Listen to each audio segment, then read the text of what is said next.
ಎಲ್ರಿಗೂ ನಮಸ್ಕಾರ. ನಮ್ಮನೆ ಅಡುಗೆ ಚಾನಲ್ಗೆ ನಿಮ್ಮೆಲ್ಲರಿಗೂ ಸ್ವಾಗತ.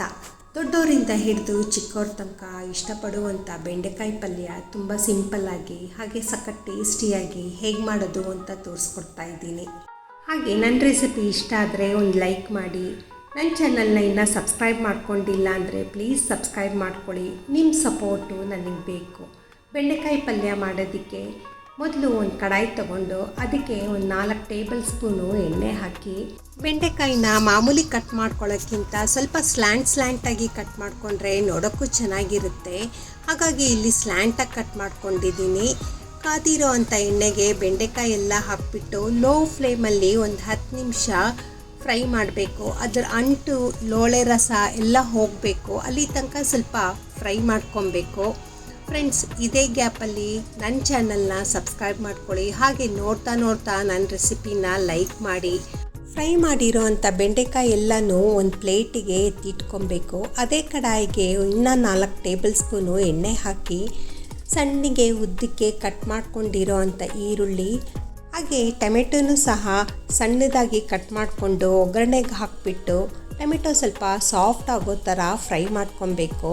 ಆಮೇಲೆ ರುಚಿಗೆ ತಕ್ಕಷ್ಟು ಉಪ್ಪು, ಅರಿಶಿನ, ಖಾರದ ಪುಡಿ, ಧನಿಯಾ ಪುಡಿ, ಗರಂ ಮಸಾಲ ಹಾಗೆ ಸ್ವಲ್ಪ ಶುಂಠಿ ಬೆಳ್ಳುಳ್ಳಿ ಪೇಸ್ಟು ಹಾಕಿಬಿಟ್ಟು ಒಗ್ಗರಣೆಗೆ ಹೊಂದ್ಕೊಳ್ಳೋ ಥರ ನೀಟಾಗಿ ಫ್ರೈ ಮಾಡಬೇಕು.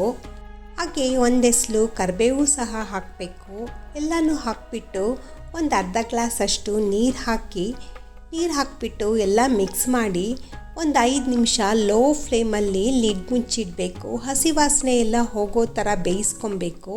ನಂತರ ಇಲ್ಲಿ ಫ್ರೈ ಮಾಡಿ ಎತ್ತಿಟ್ಕೊಂಡಿರೋ ಅಂಥ ಬೆಂಡೆಕಾಯಿ ಎಲ್ಲನೂ ಒಗ್ಗರಣೆಗೆ ಹಾಕಿಬಿಟ್ಟು ಇನ್ನೂ ಒಂದು ಸತಿ ಒಗ್ಗರಣೆಗೆ ಹೊಂದ್ಕೊಳ್ಳೋ ಥರ ನೀಟಾಗಿ ಫ್ರೈ ಮಾಡ್ಕೊಬೇಕು. ಎಲ್ಲ ಬೆಂಡೆಕಾಯು ಹಾಕಿಬಿಟ್ಟು ಒಂದು ಸತಿ ನೀಟಾಗಿ ಮಿಕ್ಸ್ ಮಾಡಾದಮೇಲೆ ಇಲ್ಲಿ ನಾನು ಪಲ್ಯದ ಪುಡಿ ಮನೆಗೆ ಮಾಡಿಟ್ಕೊಂಡಿದ್ದೆ, ಅದು 2 ಸ್ಪೂನು ಸೇರಿಸ್ಕೊಂಡು ಕನ್ಸಿಸ್ಟೆನ್ಸಿ ತಕ್ಕನಾಗಿ ನೀರು ಸಹ ಹಾಕಿಬಿಟ್ಟು ಬೇಯೋದಕ್ಕೆ ಎಷ್ಟು ಪ್ರಮಾಣ ಬೇಕೋ ಅಷ್ಟು ಮಾತ್ರ ನೀರು ಹಾಕಿ. ಯಾಕಂದರೆ ಬೆಂಡೆಕಾಯಿ ಬೇಯೋದಕ್ಕೆ ಜಾಸ್ತಿ ಹೊತ್ತು ಬೇಕಾಗಲ್ಲ, ನಾವು ಆಲ್ರೆಡಿ ಫ್ರೈ ಮಾಡ್ಕೊಂಡಿರ್ತೀವಿ ಬೆಂಡೆಕಾಯಿನ. ಹಾಗೆ ರುಚಿಗೆ ಒಂದು ಅರ್ಧ ಲಿಂಬೆಹಣ್ಣು ರಸ ಸೇರಿಸ್ಕೊಂಡು ಎಲ್ಲ ಪದಾರ್ಥನೂ ಹಾಕಿಬಿಟ್ಟು ಲಿಡ್ ಮುಚ್ಚಿ ಒಂದು 5 ನಿಮಿಷ ಬೇಯಿಸಿದ್ರೆ ರೆಡಿಯಾಗಿರುತ್ತೆ ನೋಡಿ ಬೆಂಡೆಕಾಯಿ ಪಲ್ಯ.